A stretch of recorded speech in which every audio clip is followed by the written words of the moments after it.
오늘 말씀은 복음을 전하고 말씀을 전파하라는 그러한 말씀의 굉장히 대표적인 본문으로 많이 사용되는 말씀입니다. 1절과 2절 상반절에 하나님 앞에 산 자와 죽은 자를 심판하실 그리스도 예수 앞에 그가 나타나실 걸과 그의 나라를 두고 엄히 명하였느니 너는 말씀을 전파하라, 이런 말씀이 있죠. 우린 살아가면서 사람들 반응을 굉장히 의식하면서 살아갑니다. 오늘은 굉장히 짧게 끝내려고 합니다. 살아가면서 사람들의 반응을 의식하는데 자식이 자신에게 질문을 한번 느껴보십시오. 사람을 의식하는 이유가 무엇입니까? 다른 사람을 의식하는 이유는 그 사람에게 내가 어떻게 보일까 걱정하기 때문인 것이죠. 내가 어떻게 보이는지 아무런 상관이 없으면 누가 보든 어쩌든 아무렇게 의식을 안 합니다. 정말 잘생긴 사람은 집 앞에 마트 나갈 때 그냥 갑니다. 하지만 그리고 또 정말 못생긴 사람도 마트 갈 때 그냥 갑니다. 근데 어정쩡한 사람은 한참 꾸미고 가야 됩니다. 뭔가를 보여줘야 되기 때문이죠. 사람을 의식한다, 누군가를 의식한다는 누군가에게 인정받고 싶은 마음이 있기 때문인 것입니다. 인정받는 것에 대하여서 어떤 부분을 인정받고 싶으십니까? 내가 노력해서 이루어진 것에 대해서 인정받고 싶으십니까? 아니면 내가 갖고 계신 것을 인정받고 싶어 하십니까? 사람들이 가장 큰 욕심을 갖고 있는 것이 바로 생명일 것입니다. 수명, 생명입니다. 말씀을 전파하는데 우리가 가져야 할 여러 가지 덕목들이 있고 또 여러 가지 우리들이 알아야 될 것들이 있고 기본사항이 있고 하나님의 마음도 알고 다 알아야 하는 것이 분명 맞습니다. 그런데 우리가 우리 자신을 모르고는 말씀을 전할 수가 없습니다. 내가 내 자신의 위치를 정확히 깨닫지 않고는 우리들은 잘못된 정보를 전달할 수밖에 없다는 것이죠. 여러분 거울을 얼마나 보십니까? 세수할 때마다 보시죠? 저는 저희 아버님이 연세가 드셨다는 것을 언제 느꼈냐면 저희 아버님 목에 주름이 생길 때 느꼈습니다. 목 부분에 주름이 좀 생기시면서 아버지가 연세가 드셨구나. 저는 그날이 안 올 줄 알았습니다. 그리고 안 왔었습니다. 그런데 어느 날 면도를 하면서 거울을 보니까 저도 그렇게 돼 있습니다. 과연 어저께까지는 안 돼 있다가 오늘 갑자기 그런 일이 생겼을까요? 아니죠. 조금씩 우리는 변하고 있습니다. 우리의 육체적인 생명과 육체적인 수명은 계속해서 나락으로 떨어지고 있는 것이죠. 어제와 같은 오늘은 분명히 없습니다. 20대의 화창한 피부와 20대의 많은 미모를 갖고 있는 사람도 물론 시간이 지나고 날짜가 지나면서 유지합니다.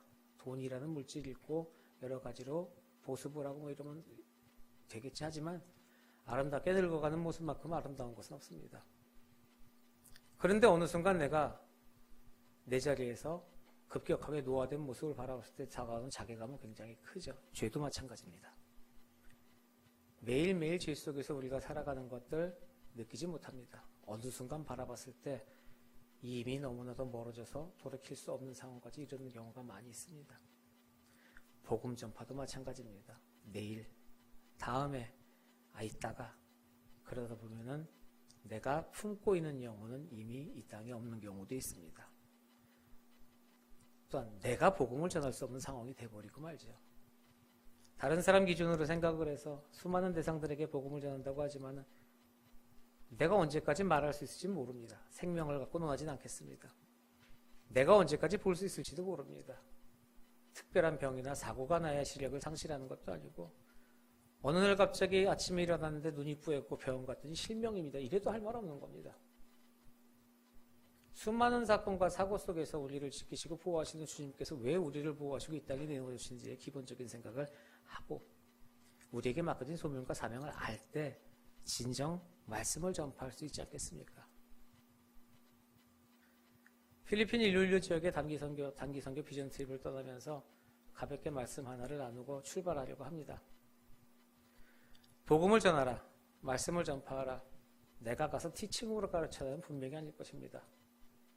그리고 지금 내가 가서 몇 명에게 어떤 복음을 전해서 그들의 인생을 변화시킬까도 아닙니다. 이번 이 발걸음을 통해서 이후에 뿌려질 수많은 씨앗을 기대하면서 가는 겁니다. 일단 우리를 통해서 일하실 하나님의 뜻을 바라보면서 가는 그런 삶이 되는 것이죠. 바울의 발걸음은 대단했습니다. 복음 전파자로서 지금 최고 아닙니까? 성경에도 수많은 성경들을 쓰고 또 수많은 이야기들. 하지만 바울의 첫 번째 발걸음은 예수 잡으러 가는 길이었습니다. 다메섹 도상에서 예수 그리스도를 만날 거라고는 아무도 상상하지 못했습니다. 예수만이 아셨을 뿐입니다. 우리의 인생 속에서 언제 주님을 만날지는 아무도 모릅니다. 하지만 그날을 기대하고 그날을 소망하고 언제 어디서든 주님의 음성이 나를 부르신다면은 바울과 같이 사울과 같이 돌아설 수 있는 그런 강력한 믿음을 달라고 항상 기도하며 나아가야 하는 것이 우리의 삶이 아닌가 생각을 합니다. 특별한 타이틀을 가지고 복음을 전하고 선교를 하고 전도를 한다는 것 물론 이슈가 되고 큰 열매도 없습니다. 하지만 우리들의 삶 속에서 내 인생의 생활 속에서 과연 이 인생을 내 발걸음을 오늘 아침 눈 떠서부터 지금까지의 삶을 하나님이 쳐다보셨을 때 예수님이 하나하나 낱낱이 보셨을 때 1분 1초 모두가 다 보셨을 때 2019년 초부터 지금까지의 삶 아니 무슨 2, 3년간의 삶을 하나님이 쫙 펴갖고 그래프로 내놓고 하나님이 하나하나 짚어가면서 보셨을 때 과연 하나님 앞에 내가 얼마나 떳떳하고 하나님 앞에 얼마나 자신 있게 설 수 있는지의 삶을 항상 우리는 생각하면서 살아갈 것입니다. 그것이 우리가 올무가 되어서는 안 됩니다. 그것이 우리의 기쁨이 되어야 하겠지요. 올무가 되는 사람은 평생 짐지고 살아야 합니다. 하지만 기쁨이 되는 사람은 그것을 위해 삽니다. 다들 연애 한번 해보지 않으셨습니까? 내가 사랑하는 사람을 기쁘게 하기 위해서는 새벽잠도 필요 없습니다. 아침 일찍 나가서 그 버스 타고 가는 버스 정류장 앞에 내가 먼저 가서 버스 정류장 앞에 기둥 뒤에 숨어 있다가 오면 놀래주는 그거 하나 하기 위해서 몇 시에 나올지도 모르면서 첫 차 올 때부터 거기서 숨어 있더니 그날 강의가 없대. 그렇다고 포기하나요? 다음날 또 나가지 않습니까? 왜요? 사랑의 힘.